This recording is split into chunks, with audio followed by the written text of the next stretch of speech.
अस्सलामु अलैकुम वरहमतुल्लाह। दोस्तों, आज की वीडियो के अंदर फिर हम वीडियो एडिटिंग के बारे में पढ़ेंगे। तो वीडियो शुरू करने से पहले आपसे एक रिक्वेस्ट है, अगर आपने हमारे चैनल को सब्सक्राइब नहीं किया तो हमारे चैनल को सब्सक्राइब करें और बेल आइकन का बटन ज़रूर दबाएं। चलिए हम वीडियो शुरू करते हैं। सबसे पहले हम इसी वीडियो को ले लेते हैं। तो हमने एक ऑप्शन छोड़ दिया था PIP, यही सबसे अहम ऑप्शन है। इसी के ज़रिए आप अपना लोगो भी लगा सकते हैं और बेल आइकन का बटन भी बना सकते हैं। तो बेल आइकन का बटन बनाने का तरीका और दूसरा अपना लोगो लगाने का तरीका, ये आपको डिस्क्रिप्शन में इसका लिंक दे दिया जाएगा कि आप किस तरह से बना सकते हैं। तो चलिए हम शुरू करते हैं। PIP को खोलें। इसको खोलने के बाद अब हम सबसे पहले अपना लोगो लगाएंगे। लोगो किस तरह लगाएंगे, ये देखें हमने लोगो बना के रखा हुआ है। इसका तरीक़ाकार आपको डिस्क्रिप्शन में मिल जाएगा।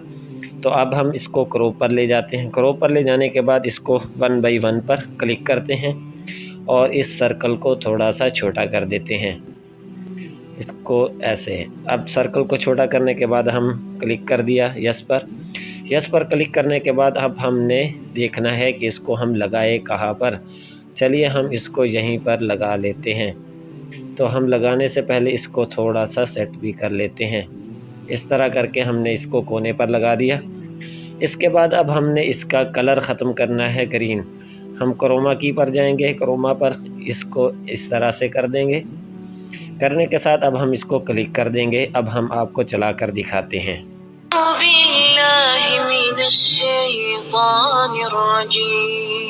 तो आप देख सकते हैं ये कितना ही उगता हुआ खूबसूरत लग रहा है।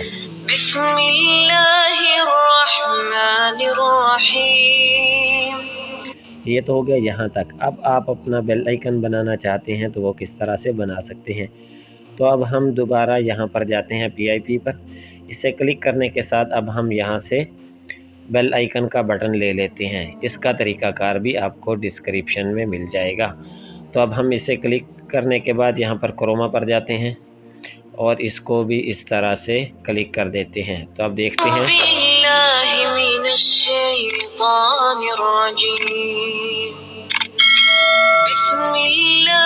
देखिए इस तरह से करके ये 2 ऑप्शन थे जो बाकी रहते थे, तो हमने उसको भी इस्तेमाल कर लिया।